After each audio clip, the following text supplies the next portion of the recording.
উত্তরের দিয়াবাড়ি মেট্রো স্টেশনের নিচে পশুর হাটের জন্য ইজারা দেয়া হয়নি, হাট বসানো ওই জড়িতদের বিরুদ্ধে ব্যবস্থা নেওয়া হয়েছে বলে জানিয়েছেন স্থানীয় সরকার প্রতিমন্ত্রী মীর শাহে আলম।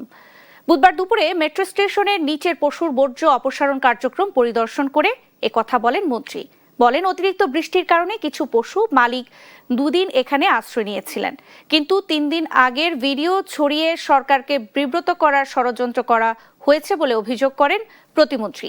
মেট্রো স্টেশন এলাকায় হাট বসানোর কোনো সুযোগ নেই বলেও জানান প্রতিমন্ত্রী। আমরা সরিয়ে দিয়েছি, পরিষ্কার রাখছি এবং আমরা তো এই বাজারের ব্যাপারে অবস্থান নিচ্ছি না যে না এটা আমাদের বাজার থাকবে।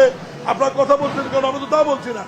আমাদের নোটিশে আসছে, সর্বোচ্চ জায়গারও নোটিশে আসছে, আমরা সাথে সাথে ব্যবস্থা নিয়েছি এবং আমি নিজে মন্ত্রী হিসেবে উপস্থিত, প্রশাসক উপস্থিত, আমরা পরিষ্কার পরিচ্ছন্ন করে ক্লিয়ার করছি।